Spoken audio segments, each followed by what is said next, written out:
Natural कहानी में स्वागत है दोस्तों। आज की कहानी है सास पर अत्याचार। सुमन के तीनों बेटों की शादी हो चुकी थी। सुमन के तीनों बहू का नाम सोनी, मोनी और टोनी थे। तीनों बहुएं सुमन से खूब डरा करती थी। अरे अभी तक किसी ने मेरे नहाने का पानी गर्म नहीं किया, क्या बात है? अभी गर्म पानी लाती हूँ माँ जी।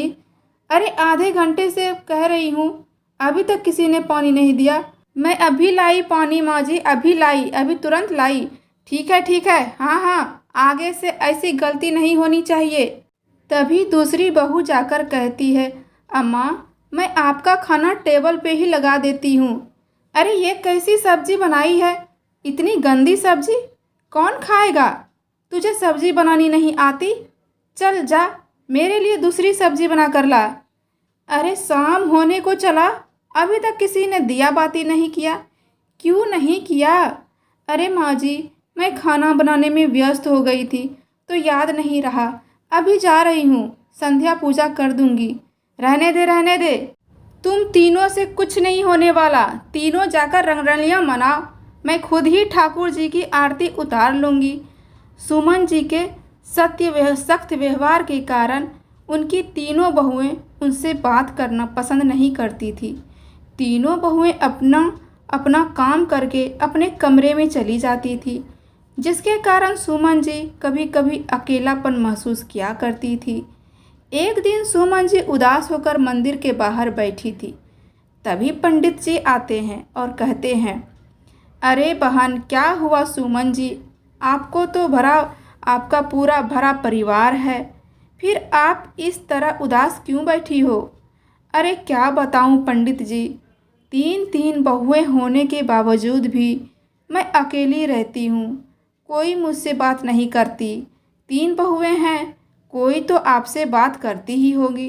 अरे नहीं पंडित जी, तीनों काम करके अपने अपने कमरे में घुस जाती है। मैं बिल्कुल अकेली रह जाती हूँ।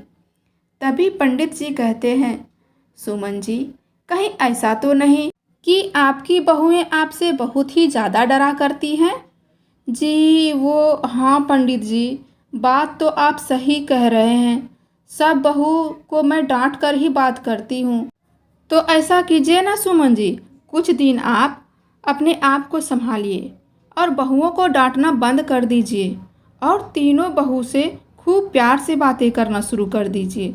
फिर देखिए, आपका अकेलापन बिल्कुल दूर हो जाएगा। ठीक अगले दिन से सुमन जी का व्यवहार बिल्कुल बदल चुका था।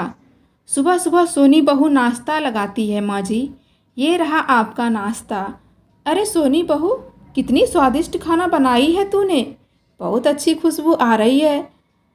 सच माँ जी, आपको मेरे हाथ की सब्जी अच्छी लगी? तभी मोनी बहू आती है, मम्मी जी, ये साड़ी मैंने आपके लिए ली है, पता नहीं आपको पसंद आएगी या नहीं।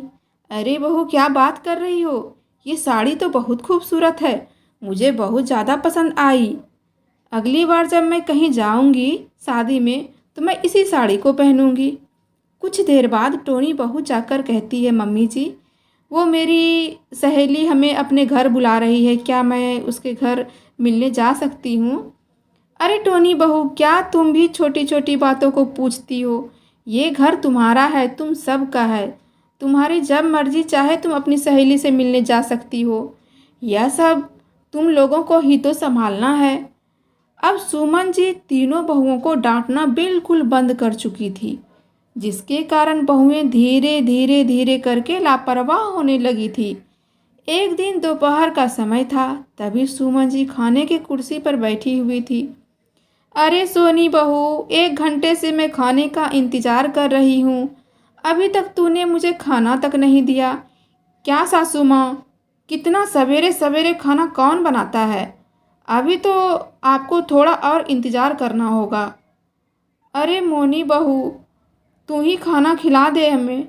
माँ जी, हमें दोस्तों के घर जाना है, मेरे पास इतना टाइम नहीं है कि आपके लिए घर पर बैठकर खाना बनाती रहूं। अरे टोनी बहू, तू ही कुछ कर बेटा। बहू, मेरे पेट में बहुत चूहे दौड़ रहे हैं, तू ही कुछ खिला दे बेटा। मम्मी जी, अभी खाना बनाने का बारी मेरा नहीं है, तो मैं खाना कैसे बनाऊंगी? और मुझे बाजार भी तो जाना है। तो हमें आप कुछ ना ही कहें तो ज़्यादा अच्छा होगा। अरे मैं तो पंडित जी की बात मानकर तीनों बहू को डांटना बंद कर दी। मुझे क्या पता था कि तीनों बहू ने बात मानना ही छोड़ दिया। धीरे धीरे सुमन जी बीमार रहने लगी और एक दिन फिर वो मंदिर गई। फिर पंडित जी बोले, क्या हुआ सुमन जी, आप इतना उदास और बीमार क्यों लग रही हो? अरे पंडित जी, मैं तो वही किया करती थी जो आपने मुझे करने को कहा, लेकिन देखिए क्या हालत हो गई मेरी। अरे सुमन जी, नाराज़ क्यों हो रही हो? क्या बात है, मुझे बताइए। अरे आप मुझे क्या उपाय बताएंगे? आपके कहने पर तो मैं अपनी बहू को डांटना छोड़ दी और देखिए मेरी क्या हालत हो गई। अरे क्या हुआ, बताइए तो सही सुमन जी। अब तो बहुएं मुझे खाना तक नहीं देती। बीमार पड़ी रहती हूँ घर पर, फिर भी कोई पानी तक नहीं पूछती। अरे रे रे रे रे सुमन जी, ये तो बहुत बुरा हुआ आपके साथ। वही तो कह रही हूँ पंडित जी, सब आपकी वजह से हुआ। नहीं नहीं सुमन जी, मैं तो बहू को बेवजह डांटने को मना करता था। अगर वो गलती करे तो भी आप उसे नहीं डांटो, ये हमने कब कहा आपसे? इस आपकी हालत के जिम्मेदार आप खुद हो। हाँ पंडित जी, लेकिन अब मैं क्या करूं? बहू मेरी बात नहीं मानती। ऐसा करो सुमन जी, आगे से बहुएं जब कोई गलती करे तो उसे समझा बुझाकर अच्छे से संभाल कर बात को संभाल लेना। अगर कोई जानबूझकर गलती करे तो उसे डांटना बिल्कुल मत भूलना। आपके और बहू के बीच का संबंध मीठा हो जाएगा, अच्छा हो जाएगा। ठीक है पंडित जी। अगले दिन सुमन जी तीनों बहुओं को जब भी गलती करती तो प्यार से समझा देती। जब वो जानबूझकर कोई गलती करती तो उसे डांट पड़ता। धीरे धीरे घर में सब अच्छा होने लगा था और तीनों बहू अब सुमन जी को अपने माँ के तरह प्यार करती थी। तो इसलिए कहते हैं दोस्त, दवा असर ना करे तो नज़र उतारती है। दवा असर ना करे तो नज़र उतारती है। माँ होती है तो हार कहाँ मानती है। तो दोस्तों, यह थी एक छोटी सी शिक्षाप्रद सास बहू की कहानी। आपको कैसी लगी कमेंट में ज़रूर बताइएगा और लाइक डिसलाइक ज़रूर कीजिएगा। जैसी भी लगे आपको कहानी। फिर मिलते हैं एक अगली कहानी के साथ। हर हर महादेव। धन्यवाद।